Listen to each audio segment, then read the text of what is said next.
Was at the bank to replace a lost debit card when the teller asked a question that ended my marriage. Sir, you have a recurring royalty deposit under your name. Would you like me to link it to your new card? I stared at her. What royalty deposit? She turned the monitor slightly. There it was, attached to a secondary card I had never seen before. A quarterly deposit of $320,000. The ledger went back 5 years. 20 deposits, $6.4 million.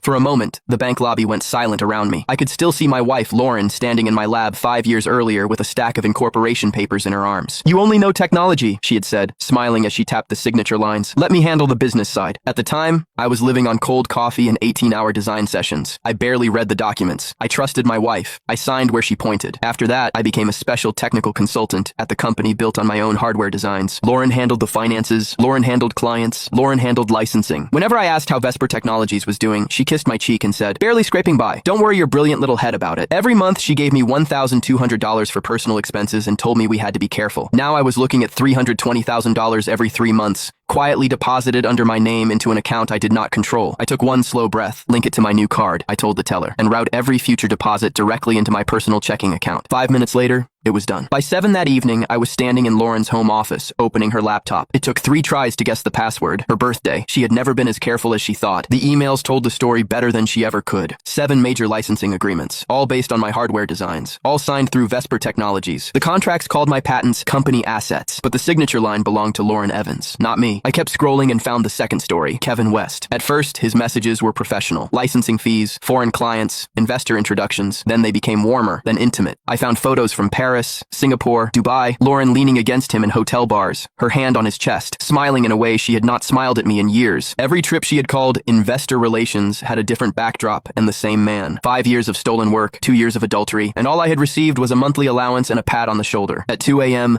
someone pounded on the front door hard enough to shake the frame. Lauren stood under the porch light, mascara smudged, hair wild from the airport. Larry, are you insane? She pushed past me and grabbed my shirt. Why did you touch that account? Do you have any idea what you've done? I looked at her hands on my collar. I was about to ask you the same thing. For half a second, fear crossed her face. Then she stepped back and rebuilt herself. It's operating capital, she said. You can't freeze Vesper's money because you got emotional. A royalty deposit under my name is operating capital? Her mouth tightened. So you went through my laptop? Yes. Lauren walked to the sofa, pulled a slim silver case from her purse, and lit a cigarette. In 5 years of marriage, I had never seen her smoke. Fine, she said. Kevin and I have been together for 2 years. She said it like she was reporting the weather. You were comfortable, Larry. You had your lab, your books, your little routine. Why blow up a system that worked? Worked for whom? For everyone who understood their role. That was the first time she stopped pretending. She told me the licensing agreements were executed under Vesper's corporate seal. She told me the money belonged to the company. She told me I had signed the paperwork years ago. Then she looked at me with something almost like pity. You're an engineer. You understand circuits, not corporate law. Don't embarrass yourself. The